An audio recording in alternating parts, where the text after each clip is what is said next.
me, Matt here, and this is Killer Kyle, and welcome to another episode of Wheels of Fury. And it's that time again. WrestleMania season is in the air, and what comes before WrestleMania?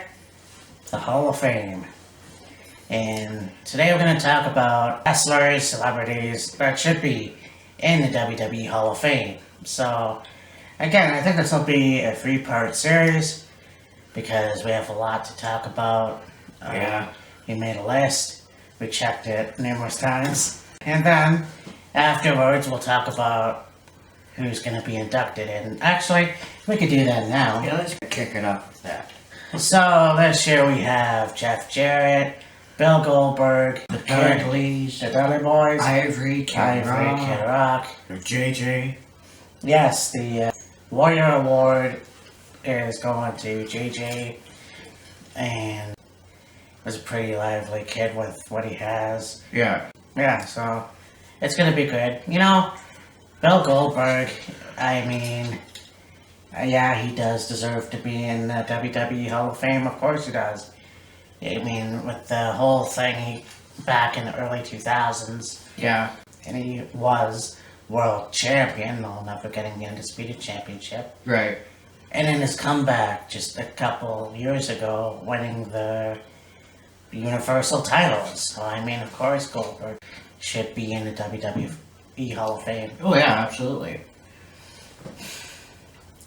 And it's interesting to think that even though Goldberg spent majority of his career in WCW, transitioned into WWE, and I guess he made so much of an impression in WWE that after he came back and had a series of matches with Brock Lesnar, and then had a match with Kevin Owens, and then left again, WWE went, hey, let's put this guy in the Hall of Fame.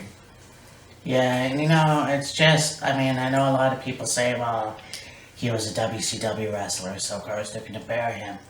I think out of all the WCW wrestlers, I guess with the exception of Booker T, maybe, I guess, he had about the most better treatment.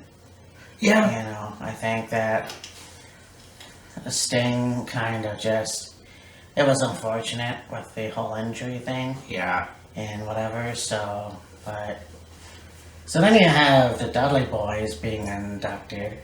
Of course, the Dudley Boyz been champions around the world. You know, WWE, ECW. Well, ECW is where they started. They were WCW Tag Team Champions when the Invasion Angle happened. TNA Tag Team Champions.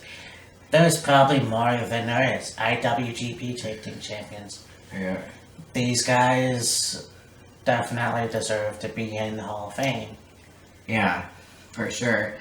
And both of them having been in the business for 17, 18 years or so. And the period of time where Devon and Bubba went their separate ways, and Devon became Reverend Devon, which kind of worked, but eventually ended up fading away, and then Bubba doing his own thing, and then them eventually coming back, and then of course going over to TNA, being partners in TNA.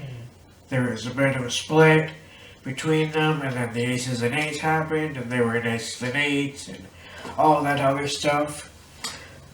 But I mean, the amount of things they've accomplished throughout their career, the number of tag titles they've held throughout the promotions they've been part of, and the overall number of championships they've held altogether, it makes perfect sense for them to be in the WWE Hall of Fame.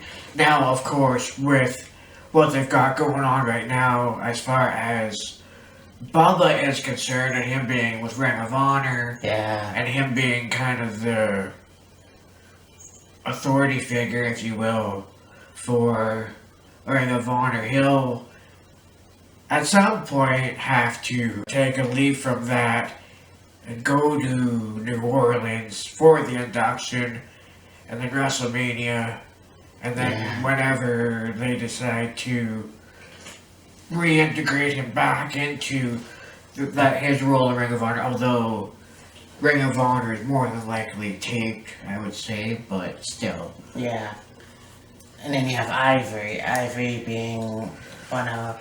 And this is interesting because I had no idea that before WWE, she was in Glow, Gorgeous Ladies of Wrestling, back in the mid-80s, as I think Tammy was her name. I think so, yeah. And so her coming to WWE, being the women's champion, being a member of Right to Censor, she was pretty good at what she did, obviously. I wish that they would have brought her back like they did with Trish Stratus and Lita, you know. She would have actually been great for the female battle Royal Rumble this year. But that's, you know, that is what it is. Yes. So, for her to be inducted, I think it's great. Yeah, for sure. One of the best women wrestlers of her time. Yeah, certainly. Definitely a woman that really helped define women's wrestling at that period of time and help it start to blossom as you kind of went from the late 90s into the early 2000s. And, you know, like Matt said, her being women's champion and then her being with Right to Censor, it really gave WWE a turn into a different direction. And I mean, like, with Ivory being somewhat of a babyface when she first was in WWE, and then becoming more serious, and then that led into the Right to Censor grouping being formed. It really worked. And I think Ivory being the one that was, I guess, selected for that group really worked, because I think if it had been anybody else, it might not have worked as well, especially when you take into consideration the storyline and the working they had with Ivory and China at the time. Yes, that was a really good feud. Yeah. You know, the whole thing where they mock China's injury. Yeah. And they have Right to Censor pretending to be JR, you know, Val Venus, and then Ivory with the thing. You know, what they got away with back then, man. Oh yeah, man. Who else? So we have those guys. Kid Rock, you know. I'm not a huge fan of his music. I mean, a lot of it's catchy. I respect the hell out of that guy. You know, a guy who's a Republican, a hardcore Republican, but is so open-minded to anything and everything. Oh yeah. You know, just... He did a movie with Sean Penn, who's hardcore liberal. Yeah. You know, and it's like, he's such a down-to-earth human being, and you don't really expect that from a rock star. Yeah. So, there's that. And I mean, just the overall contributions Kid Rock has made to the WWE. Performing at WrestleMania, performing at a Tribute to the Troops, doing a Monday Night Raw, producing a song that was eventually used for Undertaker's entrance music when he became the American Badass. Yes, I know they went a different route with that, but just the concept of WWE using a Kid Rock song for one of the wrestlers is pretty cool. Yeah. So, is that it, or...? Well, there's Jeff Jarrett. Oh, yeah, Jeff Jarrett. I've never really been a big fan of his. I know one YouTuber of mine that hates his fucking guts. Yeah. I mean, I don't know. I don't hate him that much. I know that when I was a kid and he first came on the scene, I didn't think much of him. Right. You know, just an old school redneck, basically. You know, just kind of won the tag team championship, one of the last people to win the tag team championship with Old Heart. Yes. You know, NWA champion. Intercontinental champion. Smoky Mountain, no? I think it's something else. King of the Mountain champion. King of the Mountain champion. He may be TNA champion. I think he was. You know, WCW champion. Yeah. So, like it or not, he still does have a solid reason to be in the Hall of Fame. Oh, absolutely. And Jeff Jarrett is one of those few guys that defined their career on being a bad guy and have it work so well. Oh yeah. I mean, like Jeff Jarrett, Kevin Owens, Chris Jericho. Yeah, Jericho for his WWE. Triple H. Yeah. You know, and those guys basically know how to be heel. They know how to make you hate them. Yes. You know, whereas some just are heels, but they're cool. Yeah. See Bullet Club. But, you know, it's basically how it is. And so, you know, well, like I said, like it or not, he's in the Hall of Fame this year. Right. So, with that being said, Well, there's also Jamarius Johnson or whatever it is. oh yeah, Little JJ. Well, yeah, little JJ, and that's the thing too. Double J twice. Yeah, a lot of flack that WWE gets. You know, they're very good at treating their young fans, Yes. you know, special. I look at Connor McKellen, who had cancer, and it was actually Justin Roberts, not Daniel Bryan, that helped him out, but Yeah. it is what it is there. Everybody just loved the kid, and everybody made sure that he got exactly what he needed, and, you know, gave him one final great wish. Yes.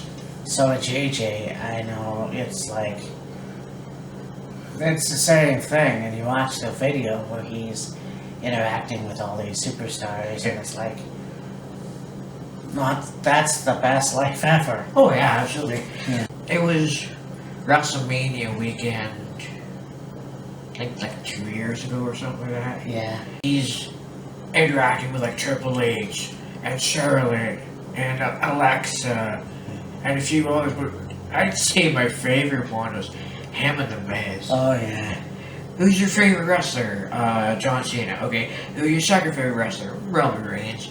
Your third favorite wrestler? Finn Balor, or whatever he said. And Miz is trying to eventually get the kid to say him, and finally like, he goes. Bottom on the list. If it makes you feel any better, you're really low on the list, and Miz is just like, oh, you gotta be kidding me. Yeah. And you know, see, that's not only was it JJ telling Miz that, you know, he's low on the list of favorite wrestlers, but it was also Miz being outside of his glamorous Hollywood character, if you It will. was Miz being Mike Yeah, for once. yeah. You know, so that was pretty cool. So anyways, now we have a long list here Oh yeah. of, so like I said, 3-part series. A long list of wrestlers, celebrities, whatever, who should be in the Hall of Fame. So, yeah, let's get started. But first, we start off with Al Snow. Yes. Now this guy is, before WWE, he's been in other promotions. He comes to WWE, and even though I watched it back then, it was kind of hard to see that this guy was gonna go to ECW and be Al Snow, the guy with head on his forehead and his long No, that was Help. blonde hair, long blonde hair, and then going to WWE, becoming a hardcore champion. And this guy was Leave Cassidy. What's that ninja's name? I can picture it too. Yeah, he was 2 other guys. Yeah. And yeah, very much contributed to the WWF before coming back and being who we knew him as. Right. And I thought, okay, well, either I didn't see it back then or I don't remember. But obviously, I have to think back and obviously won't remember. But Al Snow definitely deserves to be in the WWE Hall of Fame. Yeah, for sure. You look at his contributes to other promotions. I'm sure he was a champion there at some point. He goes to TNA. He's definitely had championships there. Later, a few years ago. Al Snow's overall tenure with TNA was more of like a agent. Oh, yeah. Or a backstage person, if you will. Yeah, him and D'Lo Brown. And Pat Kenny. But, I mean, when he came and was trying to get Grado out of the company. Right, you yes. know, and I mean, then he looked a lot bigger than he was previous years, but Yeah. definitely a guy who should be in the Hall of Fame for sure. And who better to induct him? Mick Foley. I'd say so, Yeah. The thing that was the most interesting to me is where Al Snow originally got the idea for Head. Yes. He was just going around backstage, I think it was at an ECW event, just trying to find something to use, and he spots this styrofoam head. So he picks it up and pitches the idea, and before you know it, he's taking it to the ring and waving it around and headbanging, and the audience is right along with it. They've got their own foam heads. And then when it comes to WWE, it's actually like the head off a mannequin. Exactly. The long hair, the face. Yeah. And you have him have matches for the WWE Hardcore title. Yes. And, the feud with the Big Boss Man. And being a part of the Job Squad. Yes. And that's pretty cool, Also, him and Head Cheese. Steve Blackman. Those were good times. You want to talk about an oddball pair. Yeah. Yeah, that was cool. I think that it would be well worth it to have Al Snow into the Hall of Fame. Yeah. So, For sure.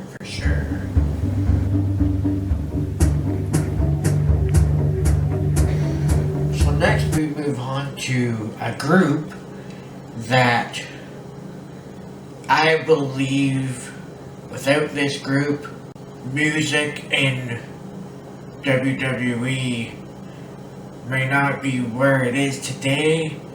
And for one wrestler in particular, this group really gave this wrestler a change in direction as far as the character goes, as far as really becoming an in-depth part of that character. Motorhead. Fucking Motorhead. Yeah, I'm not wearing my shirt, unfortunately. Nah. However, yes, Motorhead, one of the best heavy metal bands of its time, starting back in 1975. You got Lemmy, who was in bands before that, and they're coming to the United States from England and kicking ass there. Very many influence, having them be influenced by Black Sabbath and punk. It's basically just punk rock meets heavy metal. And Yeah, pretty much.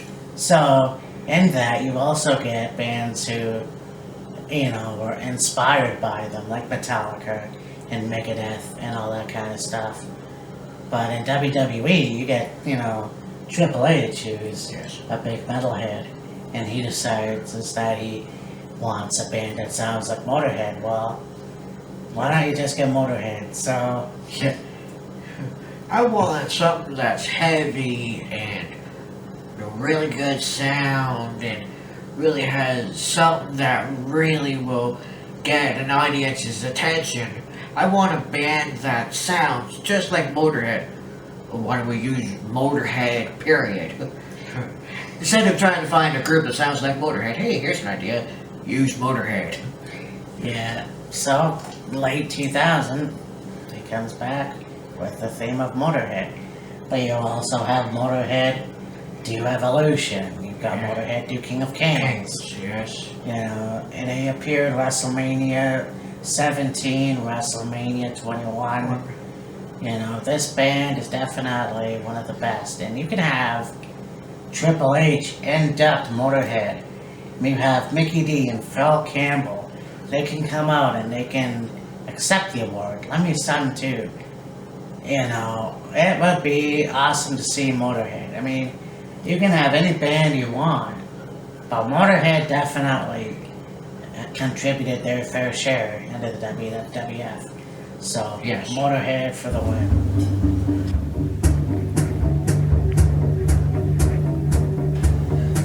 Next is Pembroke, North Carolina's favorite song, Tatanka.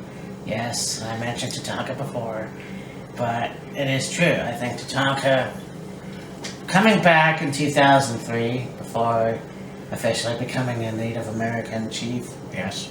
you know, this guy should have got a title, and it's a damn shame that he didn't get the Intercontinental title when he should have, but Yeah. other than that, okay, so here's a guy that, a good gimmick. I mean, he represented his people the way he knew how, and a lot of great feuds, you know, Rick Martel, Yeah. Shawn Michaels, Yes.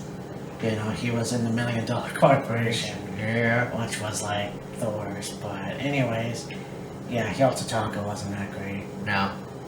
But, you know, coming back and just, he was even in WrestleMania 31, I think. Yes. Battle Royal. Yep. You know, I wish that they would acknowledge him. I don't really know who would induct him. Yeah, really. But, like, I'm not saying that as a jab. You Just don't bring. don't have any ideas. Yeah, I mean, you can bring in whoever. Like Rick Martel, if you can find him. Yeah, really. But I don't know. I think he definitely needs to be in the Hall of Fame.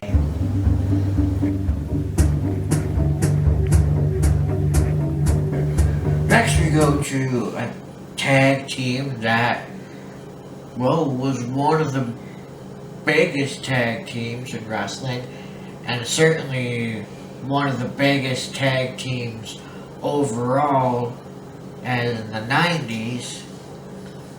Earthquake and Typhoon. Natural disasters. But I've actually got the toys. I got the figures in my room, but natural disasters. You know, they're always going to be one of my favorite tag teams from the early 90s. I looked at them as big men, Definitely. and that could actually move. yeah. They're one of the few big men that I saw when I first started watching. Like, I mean, I remember Andre the Giant and Yes. Giant Gonzalez, but Right. whatever, you know. But these guys were like some people, you know, wrestlers you wouldn't expect. Yes. So, you know, Typhoon being Tugboat, and, you know, being the Shockmaster, and Yeah. whatever he was before then. And then you have Victoria, BC's own Earthquake, John Tenta. Yeah. He was a sumo, and he, you know, just a guy that left us way too soon, Oh, definitely. you know, and it's unfortunate that these guys didn't have a comeback, Yeah. but, you know, they definitely need to be in a WWE Hall of Fame, Yeah. you know, whether they were heels with Jimmy Hart, or they were baby faces going up against Money Inc. Yes. Just kind of... Or going into a rivalry over the tag titles with Legion of Doom. Exactly, They had a very good match at the Survivor Series. It was them, Nasty Boys, Beverly Brothers, I believe, Money Inc., and I don't know who else. Right. But anyways, that was a good match, Yeah. So they definitely must have to be in the Hall of Fame. And who better to induct those guys And their manager. than Jimmy Hart, yes. Yeah. I don't think I ever knew or realized Earthquake was Canadian. Oh yeah. Yeah, he is from Victoria, BC. And Typhoon is Norfolk, Virginia. I don't know how to remember that, but... Yeah, really. It's yes, natural disasters, definitely. And of course, you gotta look at Earthquake too. The guy who went to WCW to become the Shark Boy, or... No, it's just Shark. Just Shark. Well, first it was Avalanche, and then it was Shark. He was a member of Dudley Boyz Oh, yes. as Shark. Yeah, I wish they would have painted his face more, kind of look. Yeah, early. Yeah. But, anyways. Yeah. Next is a guy that had pretty good run in wrestling, had pretty good run as either a heel or babyface, but mostly had a good run as a heel, whether it was a blue blood or mean, nasty, rugged version of himself. William Regal. Yes, William Regal, Lord Regal, Steven Regal. Regal. There you go. This guy was pretty much, one of the nicest guys in professional wrestling. Yeah. But also, biggest ass kicker there is. Definitely. And that's the thing, the Brits always seem to have the brick shit house, rugged. I can't think of. I'll be your best friend, but if we get in the ring together, I'll kick your ass. Yeah, there's a style I'm trying to think of. Strong style. Yeah, the strong style. The British strong style. Yeah, this guy definitely did a great job in WCW, and I remember when I saw the man's man, Steven Regal. Yeah, that was interesting. Yeah. Although Regal admitted himself that if his mind had been in the proper place, he could have made that character work a little bit better than it actually was. Yeah, for sure. So it's like, okay, well, let's figure it out, and then he came back. But when I first saw Steven Regal, I thought, oh, that's the guy from WCW. Right. Because I have seen him a few times when I have watched WCW. So I knew who he was. Yes. And from there he would be European champion, Intercontinental champion, Tag Team champion. It's a shame he never became WWE champion at some point. King of the Ring, It was being one of the best heels there was, Oh, yeah. Like, that goes back to what I was saying earlier about a wrestler that can really identify themselves as a heel and go with it. Like Jeff Jarrett throughout pretty much his whole career. Yeah. Aside from his early days in USWA. For the most part, he was a heel, and he was a hell of a heel. Kevin Owens, the same thing, pretty much his entire career. He's been a heel. William Regal, okay, yes, he had a babyface run, but also run as like, or I'm gonna tell you what you want to hear, but you're gonna like it even though everybody hated it. Yeah. But for the most part, he was just a rugged, vicious, brutal wrestler, but he could go with the best of them. Yes, I mean, Finley, Edge, Oh, that rivalry was amazing. Rob Van Dam. Trying to think of other feuds he had in WCW, but I can't. He worked with a lot of different people. Yeah. Chris Jericho. Yeah. You know, a lot of great feuds. So, I mean, definitely worthy of being Hall of Fame. Yes. And if you don't think so, then you're just a hideous Torak. Yeah. Next is a guy that the beginning of his career was interesting to say the least, but once he went the route he went and took off with it, his career is second to none. I mean, being a member of the Nation of Domination and working with guys like John Cena, Triple H, Stone Cold, Undertaker, Kane, Edge, I think, Brock Lesnar, countless others. And just, he's a guy that I believe if somebody isn't a fan of wrestling or doesn't know wrestling very well, you mention their name and they'll be like, oh, okay, I know where he's from, blah, blah, blah, da, da, da, da, da. The Rock. Yes, and I am pleasantly surprised. I'm very shocked to know that he's not already in the Hall of Fame. Yes. I mean, you've got Stone Cold, Shawn Michaels, even Triple H at, some point.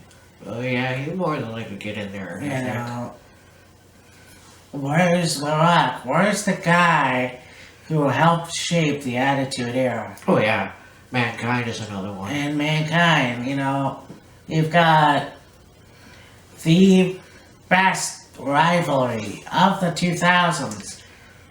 Unless you want to count the Intercontinental title feud in, 97. Stone Cold Steve Austin and The Rock. You have the Rock and Sock connection. You got Nation of Domination. Yep. This guy has been doing it all. Oh, yeah.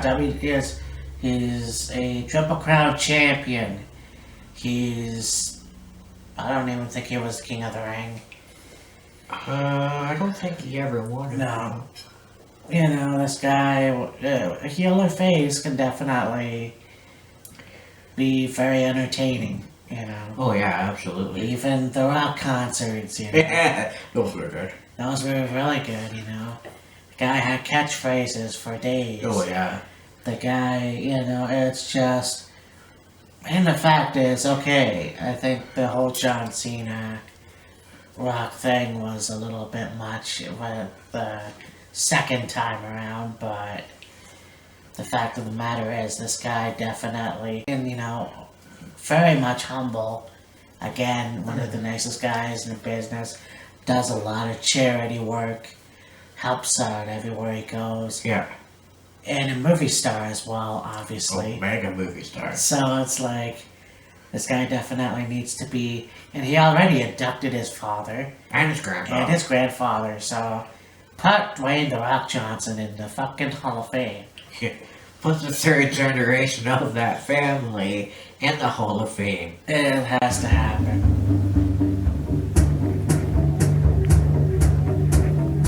Next we go to a guy that I feel hasn't gotten enough credit for what he did as far as wrestling goes.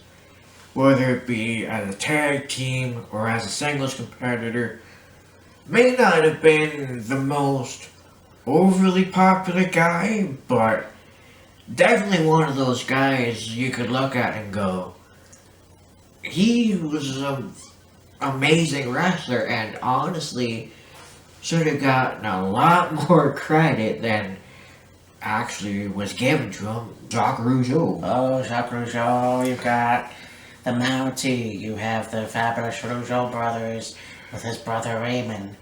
Raymond. You have this guy. It's too bad that they didn't keep him for long, because Yeah. he definitely would have been a good WWE champion. He won the Intercontinental title, he's been tag team champion, and then for some reason, he's no longer there. And I get it, he has a thing with Kevin Steen, but whatever. Nah. The guy definitely needs to be in the Hall of Fame. Another person that Jimmy Hart managed, and it's funny because looking back at the videos that I see where he's being interviewed, and now as a kid I never noticed a thick French Canadian accent. Yeah, really? But the fact is, you see him and he does the vignettes on the horse, the real Mountie. It's just classic. End of the horse points to Canada. The other end points to the United States. Yeah. Goes to the ass of the horse. Very good. Yeah.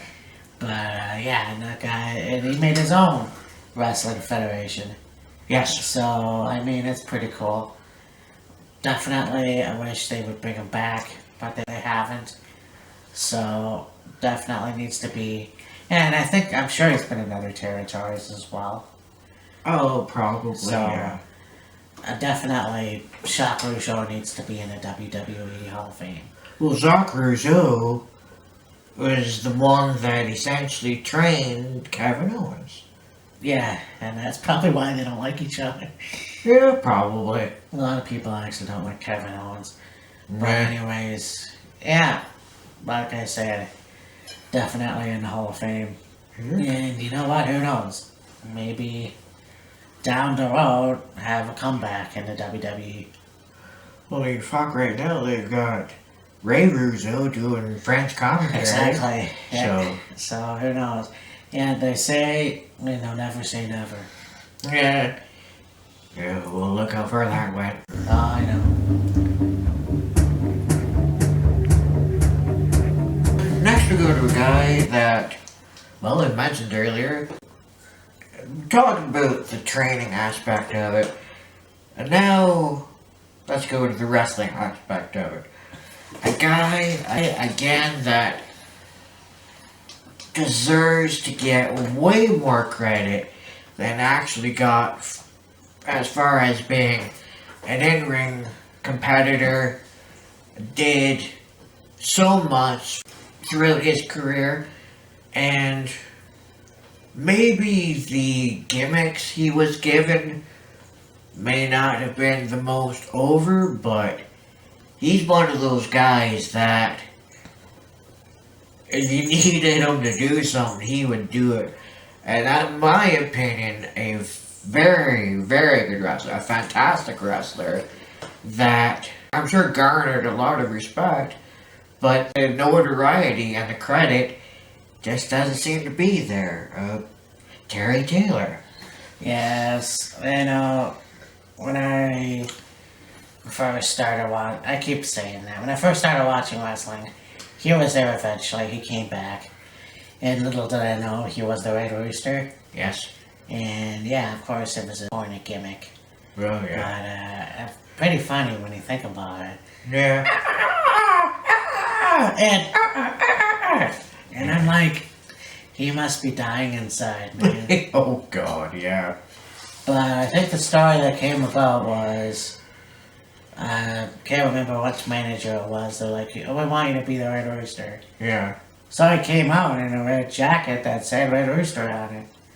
Eventually, he would have a red mohawk. Yeah. But yeah, I remember Terry Taylor in '93. Yeah. And yeah, he never had a championship, but definitely worthy of being in the Hall of Fame. I believe he was in WCW. Yes. A tailor-made man. Yeah, but I don't exactly know. I think he was on other promotions before that, but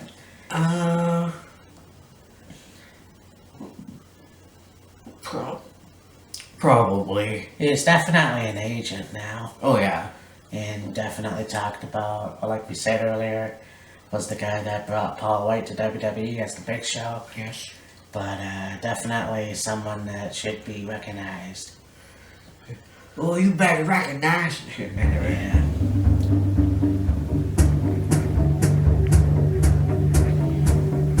Next, we go to a guy that early on in his career didn't really wrestle, just was a, how do I put this in a polite way, utilized as kind of a sideshow act, if you will. But then once they actually put this guy in the ring and actually had him wrestle, fuck was he ever good.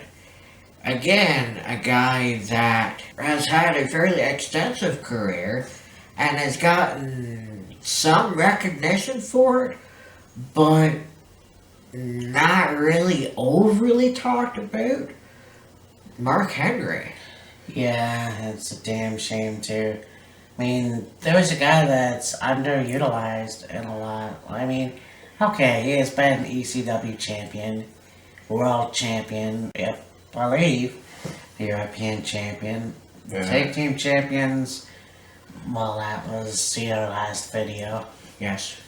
The guy definitely has not had the perfect reign as the WWE champion. Yeah. And I don't know if it'll ever happen, but this guy definitely. I mean, you think about it, you got Olympic guy. Yes. That's, well, 1996 Olympics, you know, and then you put him with Nation of Domination. You put him in an angle with Mae Young, which was Interesting. and, you know, the world's strongest man. You have a lot of good feuds too. Big Show, Undertaker, Cena. John Cena, Khali. MVP. Yeah. A lot of good stuff, you know, but definitely should get, or should have got, because I doubt it's going to happen now, the WWE title. Yeah. But a man that should definitely be in the Hall of Fame. And you know, the crazy thing about it is, when he first initially came into WWE in like 97, 96, 97-ish, they mostly utilized him as the guy that was a power lifter in the Olympics and had him showing off his strength and everything. And it wasn't until he became a member of the Nation of Domination where they actually utilized him as a wrestler. Yeah. But yeah, definitely needs to be in the Hall of Fame, and it doesn't matter who inducts him, whether it be Ron Simmons or hell, even D'Lo Brown or Charles Wright. It doesn't matter. Yeah. Should be in the Hall of Fame. But yeah, I think this will be part one of our series. We'll be right back in a minute.